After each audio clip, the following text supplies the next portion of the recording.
Hello everyone, आज हम देखेंगे how to find oxidation number. Oxidation number किसी भी एलिमेंट का वो नंबर होता है जो बताता है कि उसके अंदर कितने नंबर ऑफ इलेक्ट्रॉन लॉस्ट हो रहे हैं या फिर गेन हो रहे हैं। सो हम ये कह सकते हैं the oxidation number of an atom is a number that represent क्या रिप्रेजेंट करता है कि the total number of electrons lost हो रहे हैं या फिर गेन हो रहे हैं बाय द कंपाउंड या फिर बाय द हीट। सो इसके लिए हमें क्या देखना पड़ेगा कि जो चीज़ इस मतलब ऑक्सीडेशन नंबर निकालने के लिए क्या चीज़ हमारे लिए एसेंशियल है या फिर कुछ रूल्स, जैसे कि अगर हमारे पास कोई फ्री एलिमेंट तो उसके जो ऑक्सीडेशन स्टेट होगी जिसको हम या फिर ऑक्सीडेशन नंबर होगा उसका होगा 0।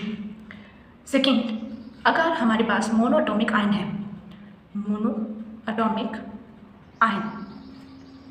है तो उसके जो ऑक्सीडेशन नंबर होगा इसको हम रिप्रेजेंट करते हैं ON से, वो होगा जो आयन का चार्ज होगा, आयन के ऊपर जो चार्ज होता है। थर्ड, हाइड्रोजन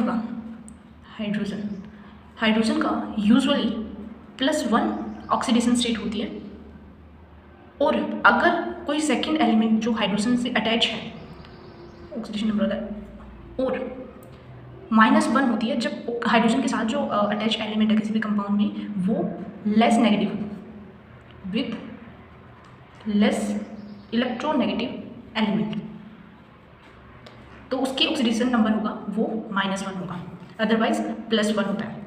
अब इसकी फोर्थ जो रूल है वो है ऑक्सीजन के लिए।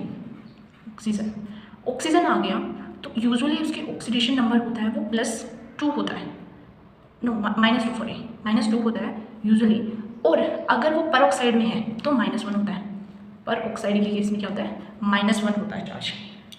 फिर हम देखते हैं एल्कली मेटल के लिए। फिफ्थ पॉइंट, एल्कली मेटल मतलब ग्रुप नंबर 1, उसके जो चार्ज होता है वो होता है +1। फिर हम देखते हैं सिक्स्थ रूल, जो एल्कलाइन अर्थ मेटल होता है वो होता है ग्रुप नंबर 2, उसका जो चार्ज होता है वो होता है +2। फिर सेवन्थ जो होता है वो है हेलोजन्स जो कि होते हैं ग्रुप नंबर 17। सो जो इसका जो चार्ज होता है वो होता है -1 का चार्ज।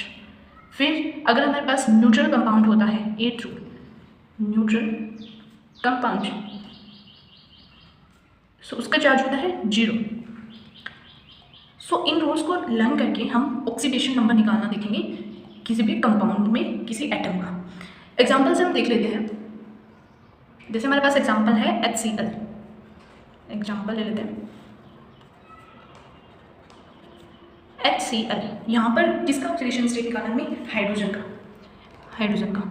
सो जिस एलिमेंट का हमें ऑक्सीडेशन नंबर निकालना है उसको हम मान लेते हैं X, और उसके अंदर ऐड कर देते हैं इसका जितने नंबर ऑफ एटम है मल्टीप्लाई हाइड्रोजन कितने हैं 1 एटम, और इसका जो चार्ज है वो X मान लेते हैं। क्लोरीन के कितने एटम है 1 इंटू इसका चार्ज कितना होता है क्लोरीन का, मतलब जो हेलोजन ग्रुप होता है जो हमने रूल में देखा था उसका होता है -1, तो इसको -1 से मल्टीप्लाई कर देते हैं, और जो इसके ऊपर जो पूरे जो कंपाउंड है हमारे पास इसके ऊपर चार्ज है 0, इसको इक्वल कर देते हैं 0 के। तो इसको x माइनस इसको मल्टीप्लाई करने के बाद -1 is equal to 0, x is equal to क्या जाएगा +1। सो तो इसका जो ऑक्सीडेशन नंबर हो जाएगा हाइड्रोजन की, oxidation number of hydrogen is +1। सो इस तरीके से हम किसी भी एटम का किसी कंपाउंड में ऑक्सीडेशन नंबर निकाल सकते हैं। Thank you.